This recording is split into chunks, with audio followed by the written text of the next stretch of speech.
శ్రీ గురుభ్యో నమః, శ్రీ మాత్రే నమః. Welcome to VMK astro numerology channel.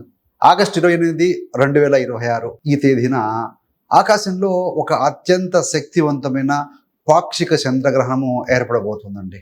ఇది ఒక సాధారణ చంద్రగ్రహణం కాదు. ఈ యొక్క చంద్రుడి వ్యాసం ఉంటుంది కదా, చంద్రుడి వ్యాసంలో దాదాపుగా 90% భాగం ఏడుగా భూమి గాఢమైన నీటిలోకి వెళ్ళబోతుంది. చంద్రబింబ విస్తీర్ణంలో సుమారుగా 96% చీకటిగా కనిపిస్తుందండి. అందువల్ల ఇది సంపూర్ణ చంద్రగ్రహణాన్ని తలపించేదంట లోతైన పాక్షిక చంద్రగ్రహణం. అంతేకాదు ఈ యొక్క గ్రహణం కుంభరాశిలోని శతభిష నక్షత్రంలో ఏర్పడబోతుంది. శతభిషం అంటే కనుక శతభిషక్ అంటాం కదా, అంటే 100 మంది వైద్యులు లేదా 100 రకాల చికిత్సా శక్తులు అనే అర్థం కూడా ఇస్తుందండి. మరి ఈ గ్రహణం నిజంగా భారతదేశంలో కనిపిస్తుందా? రక్షాబంధన్ రోజున రాఖీ కట్టుకోవచ్చా? సూతక నియమాలు పాటించాలా? అదేవిధంగా మేషం నుంచి మీనం వరకు ఏ రాశికి ఎటువంటి ఫలితాలు వస్తాయి, ఎవరు ఎక్కువగా జాగ్రత్తగా ఉండాలి, ఈ ప్రశ్నలన్నింటికి కూడా ఈ వీడియోలో స్పష్టమైన సమాధానం తెలుసుకుందామండి. అసలు గ్రహణం ప్రత్యేకత చూస్తే, చంద్రుడు మనఃకారకుడు, ఆలోచనలకు కారకుడు, భావోద్వేగాలు, తల్లి, నిద్ర, మానసిక ప్రశాంతత కారకుడు ఈ యొక్క చంద్రుడు. గ్రహణ సమయంలో చంద్రుడు రాహు ప్రభావానికి సమీపంగా వస్తారండి. అందువల్ల జ్యోతిషపరంగా ఈ సమయంలో మనసులో సందేహాలు, భయాలు, అనవసరమైన ఊహలు, గత జ్ఞాపకాలు, భావోద్వేగ హెచ్చుతగ్గులు పెరగొచ్చండి. ఈ గ్రహణ సమయంలో చంద్రుడు కుంభరాశిలో శతభిష నక్షత్రంలో ఉంటాడు. సో అదే కుంభరాశిలో రాహు సంచరిస్తూ ఉన్నారు. ఎదురుగా సమసప్తకంలో సింహరాశిలో రవి, బుధ, కేతు ఈ ముగ్గురు కూడా ఉంటారండి. ఈ యొక్క రవి, బుధ, కేతువు ముగ్గురు కూడా మఖ నక్షత్ర ప్రభావంలో ఉంటున్నారు. ఆల్రెడీ మీన రాశిలో వక్ర శని సంచారం కొనసాగుతుంది. మరి కుంభరాశి అనేది సమాజము, ప్రజలు, సాంకేతికత, సోషల్ మీడియా, ఆన్లైన్ వ్యవస్థలు, కొత్త కొత్త ఆలోచనలు, సామూహిక ఉద్యమాలు సూచిస్తూ ఉంటుందండి.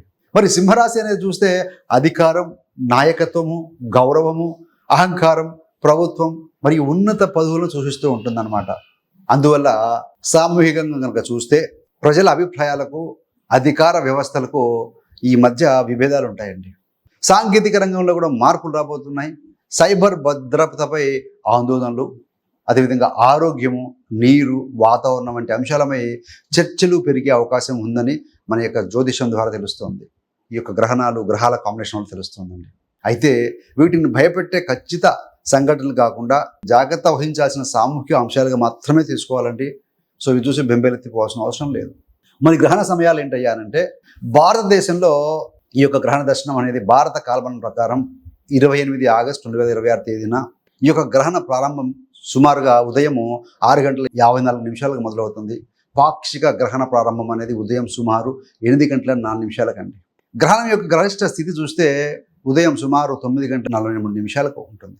ఈ యొక్క పాక్షిక గ్రహణ ముగింపు ఎప్పుడంటే ఉదయం 11:22 ఈ యొక్క పెనంబ్రల్ గ్రహణ పూర్తి ముగింపు ఏంటంటే మధ్యాహ్నం దాదాపుగా 12:32 కానీ ఈ సమయంలో భారతదేశంలో చంద్రుడు ఈ యొక్క ఆరిజిన్కి దిగువన ఉంటాడు. ముఖ్యంగా ఆంధ్రప్రదేశ్, తెలంగాణతో సహా భారతదేశంలోని ప్రధాన ప్రాంతాలలో ఈ చంద్రగ్రహణం కనిపించదు. మరి ఎక్కడ కనిపిస్తుందయ్యా అంటే అమెరికా, దక్షిణ అమెరికా, యూరోప్, ఆఫ్రికా మరియు కొన్ని ఈ యొక్క పశ్చిమ ఆసియా ప్రాంతాలలో మాత్రమే గ్రహణం కనిపిస్తుందండి. అందువల్ల విదేశాలలో నివసించేవారు తమ నగరంలో చంద్రుడు కనిపించే సమయాన్ని, స్థానిక పంచాంగాన్ని ప్రత్యేకంగా పరిశీలించుకోవాలండి. మరి రక్షాబంధన్ కూడా వస్తుంది కదా అదే రోజు. సో ఆగస్టు 28 శుక్రవారం రోజున రక్షాబంధన్ జరుపుకుంటారు. మనం కనుక తెలుగువారం కాబట్టి హైదరాబాద్ ప్రాంతాన్ని ఆధారంగా తీసుకుంటే రాఖీ కట్టడానికి అనుకూలమైన సమయం ఉదయం 6:01 నుండి 9:45 వరకు ఉంటుందండి. పూర్ణిమ తిథి అనేది ఉదయం 9:45 వరకు కూడా ఉంటుంది. సో మరి భద్రకాలం ఆగస్టు 27 తేదీన రాత్రికే ముగుస్తుంది. అందువల్ల ఆగస్టు 28 తేదీన ఉదయం రాఖీ కట్టుకోవచ్చు. అయితే నగరాన్ని బట్టి సూర్యోదయ సమయంలో కొన్ని నిమిషాల తేడా ఉంటుందండి. సో దాన్ని ఏంటంటే స్థానిక పంచాంగాన్ని బట్టి చూసుకోవాలి.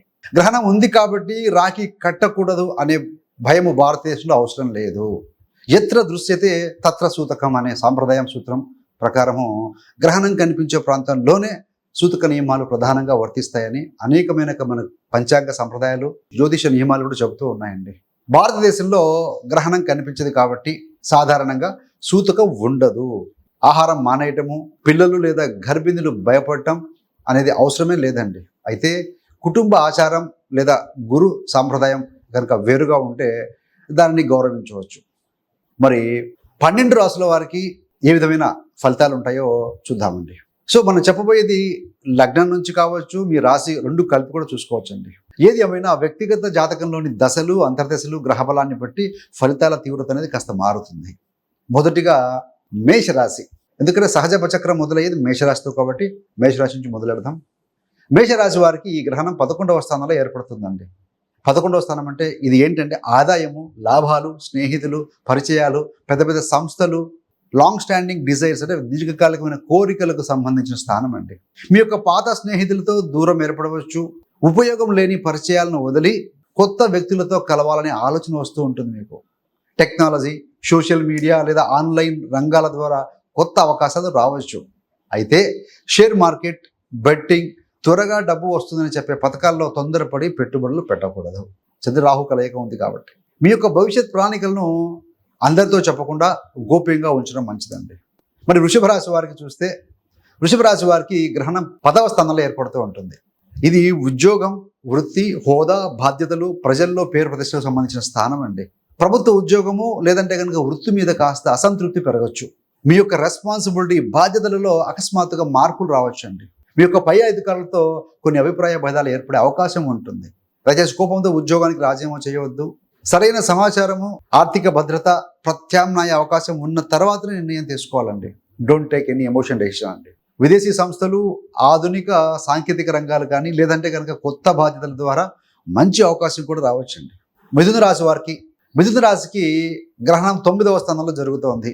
ఇది ఏంటంటే అదృష్టము, గురువులు, తండ్రి, ఉన్నత విద్య, విదేశీ ప్రయాణాలు, ధర్మం, విశ్వాసాలకు సంబంధించిన స్థానము యొక్క భాగ్యస్థానం 9వ స్థానం అంటూ ఉంటారు. మీరు ఇంతకాలం నమ్ముతున్న కొన్ని సిద్ధాంతాలను తిరిగి పరిశీలిస్తారండి. మీరు విద్యార్థులైతే తమ కోర్సు లేదా స్పెషలైజేషన్ మార్చాలనే ఆలోచన కూడా చేసుకుంటారు. ప్రయాణాలలో అంటే మొబైల్ ఫోన్ కావచ్చు, ల్యాప్టాప్లు, ఏదైనా డాక్యుమెంట్స్, పాస్పోర్ట్ వంటి వాటిని జాగ్రత్తగా చూసుకోవాలండి. మిస్ప్లేస్ అయ్యే అవకాశం ఉంటుంది. ఇతరుల మాటలకు పూర్తిగా ప్రభావితం కాకుండా మీరు ఇండివిజువల్గా స్వతంత్రంగా ఆలోచించుకోవాలి.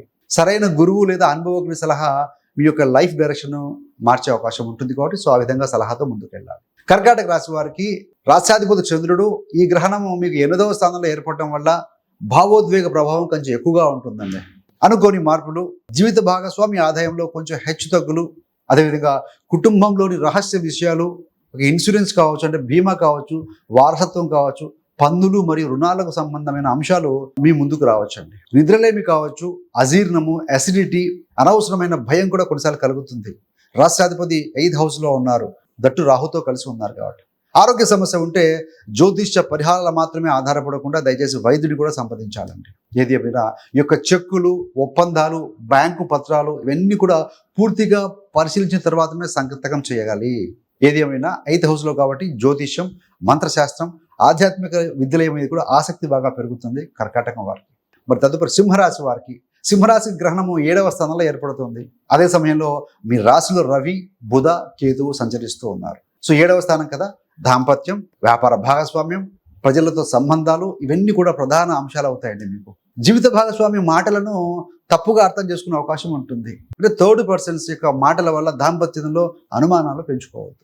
కోపంతో భాగస్వామ్యాన్ని రద్దు చేయడం లేదా విడిపోవాలని నిర్ణయించడం మంచిది కాదండి. అవివాహితులు ఎవరైతే ఉంటారో వారికి విభిన్నమైన ఆలోచనలు కలిగినటువంటి వ్యక్తులతో పరిచయం ఏర్పడవచ్చు. కానీ నిర్ణయానికి తగిన సమయం తీసుకోవాలండి. కన్యా రాశి వారికి ఈ యొక్క చంద్రగ్రహణం 6వ స్థానంలో ఏర్పడుతుంది. ఇది ఆరోగ్యం, రుణాలు, శత్రువులు, పోటీ పరీక్షలు, ఉద్యోగ సమస్యలు, న్యాయపరమైన వివాదాలకు సంబంధించిన స్థానం అండి. ఏదైనా పాత ఆరోగ్య సమస్యకు సరైన కారణం లేదా సరైన చికిత్స కూడా తెలిసే అవకాశం ఉంది. మీరు అప్పులను క్రమబద్ధీకరించేందుకు కొత్త ప్రణాళిక రూపొందించుకోవచ్చు. ఉద్యోగంలో మీపై పోటీ లేదా విమర్శ పెరిగినా సరే క్రమశిక్షణతో కనుక పనిచేస్తే విజయం సాధించవచ్చు. మీరు ఆన్లైన్ మోసాలు, నకిలీ లింకులు, ఏదైనా లింక్స్ వస్తూ ఉంటాయి కదా, బ్యాంకు ఓటీపీలు, తెలియని యాప్ల విషయంలో కొంచెం జాగ్రత్తగా ఉండాలి. సేవా కార్యక్రమాలు కానీ, వైద్య సహాయము, అన్నదానం ఇలాంటివి మీకు శుభ ఫలితాలు పెంచుతాయండి. తులారాశి వారికి ఈ యొక్క చంద్రగ్రహణం 5వ స్థానంలో ఏర్పడుతుంది. ఇది ఈ యొక్క ప్రేమ, సంతానం, విద్య, క్రియేటివిటీ అంటే సృజనాత్మకత, మేధస్సు, షేర్ మార్కెట్కు సంబంధించిన స్థానం ఇది. ప్రేమ వ్యవహారాల్లో ఆకర్షణతో పాటు గందరగోళం కూడా ఏర్పడే అవకాశం ఉంది. పిల్లల చదువు గురించి కానీ లేదా భవిష్యత్తు గురించి అకస్మాత్తుగా నిర్ణయాలు తీసుకోవాల్సి రావచ్చండి. రిస్క్ ఎక్కువగా ఉన్నటువంటి యొక్క పెట్టుబడులు, జూదము, ఊహాజనితమైన వ్యాపారాలకు దూరంగా ఉండండి. సో ఏది ఏమైనా పిల్లల మీద, పిల్లల పైన మీ యొక్క అభిప్రాయాన్ని బలవంతంగా రుద్దకుండా వారి మాట కూడా వినండి దయచేసి. డిజైన్, సాఫ్ట్వేర్, రచన, కళలు, పరిశోధన రంగాల వారికి కొత్త క్రియేటివ్ ఆలోచనలు వస్తాయండి. వృశ్చిక రాశి వారికి ఈ యొక్క చంద్రగ్రహణం 4వ స్థానంలో ఏర్పడుతుంది. ఇది ఇల్లు, తల్లి, వాహనం, భూమి, గృహ సౌఖ్యం, మానసిక ప్రశాంతతకు సంబంధించిన స్థానం అండి. ఇంట్లో మార్పులు కానీ, ఏదైనా రెనోవేషన్ అంటే మరమ్మతులు కానీ, లేదా నివాసం మార్చాలనే ఆలోచన కూడా రావచ్చు మీకు. తల్లి ఆరోగ్యం, కుటుంబంలోని పాత వివాదాలపై శ్రద్ధ పెట్టాలి మీరు. ఏది ఏమైనా ఒక భూమి లేదా ఒక ఇంటికి సంబంధించిన పత్రాలను, డాక్యుమెంట్స్ను పూర్తిగా పరిశీలించాలి. ఏదో షో ఆఫ్ కోసం, ప్రదర్శన కోసం అధిక ధర కలిగిన వాహనాలను కొనవద్దు. ఇంటిని శుభ్రపరచడం, అవసరం లేని వస్తువులను తొలగించడము, కుటుంబ సభ్యులతో మనసు విప్పి మాట్లాడటము, ఇవన్నీ కూడా మీకు మానసిక ప్రశాంతతను బాగా ఇస్తుందండి. ధనుసు రాశి వారికి చంద్రగ్రహణము 3వ స్థానంలో ఏర్పడుతుందండి.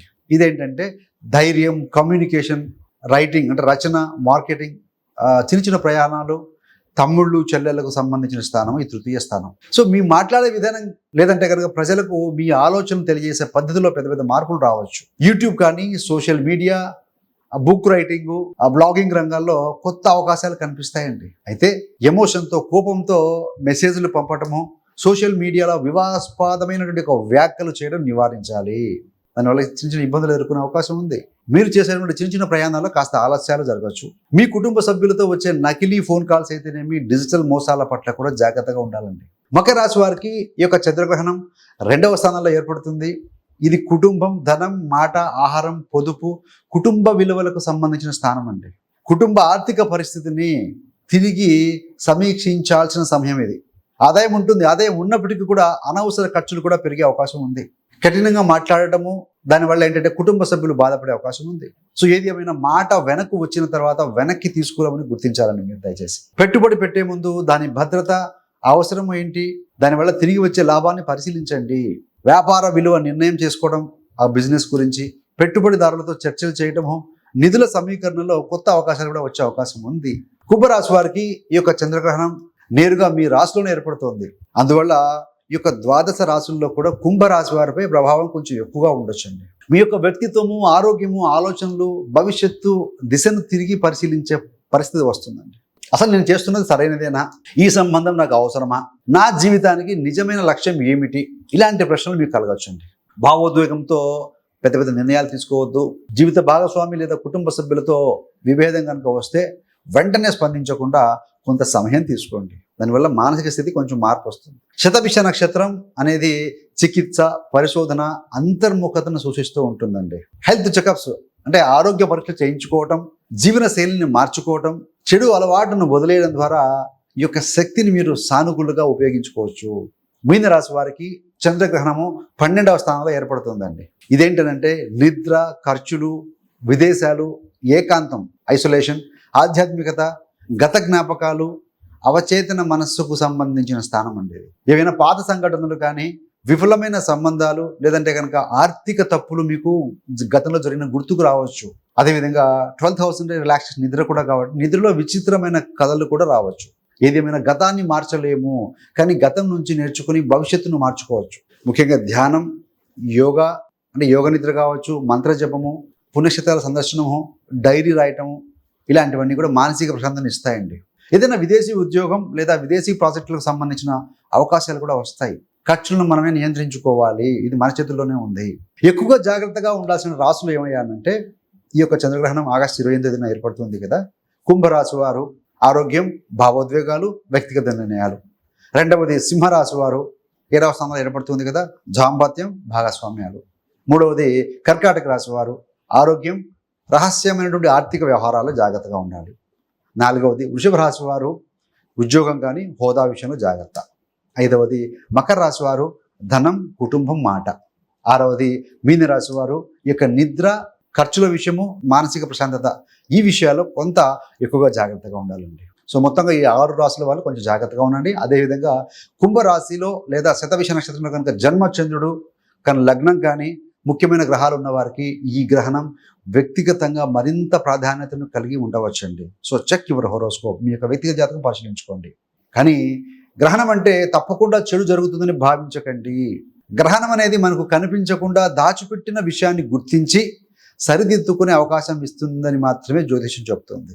మరి పరిహారాల విషయానికి వస్తే, గ్రహణ ప్రభావాన్ని శాంతింప చేయడానికి మనం ఏ సులభమైన పరిహారం చేస్తే బాగుంటుందంటే, చంద్రగ్రహస్థ గ్రహణం కాబట్టి ఓం సోం సోమాయ నమః అనే మంత్రాన్ని కానీ 11 సార్లు కానీ 108 సార్లు జపిస్తూ ఉండండి. ఓం నమో భగవతే వాసుదేవాయ ఈ మంత్రాన్ని భక్తితో జపించండి. భక్తి ముఖ్యమానికి, కౌంట్ కాదు.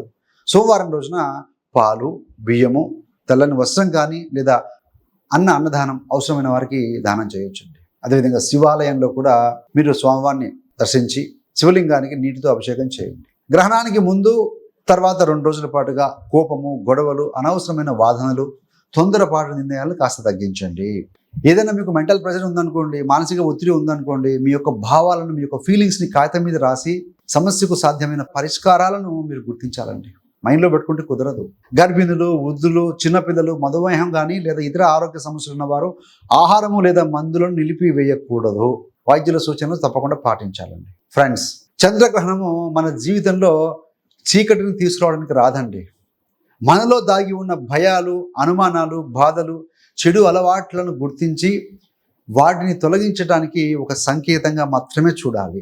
శతభిష నక్షత్రం ముందుగా సమస్యను బయటకు తీసుకువస్తుంది, ఆ తర్వాత దానికి చికిత్స చేసే మార్గాన్ని కూడా చూపిస్తుందండి. కాబట్టి ఈ గ్రహణ సమయంలో భయపడవద్దు, పరిశీలించండి. అదేవిధంగా తొందరపడవద్దు, ఆలోచించండి. గతాన్ని పట్టుకుని బాధపడవద్దు, అందులో పాఠాన్ని మాత్రమే తీసుకొని ముందుకు సాగండి. ఫ్రెండ్స్, మీ యొక్క జన్మరాశి, జన్మ నక్షత్రం కామెంట్లో తెలియజేయండి. ఈ గ్రహణం మీ రాశికి ఏ స్థానంలో ఏర్పడుతుందో కూడా తెలియజేయండి.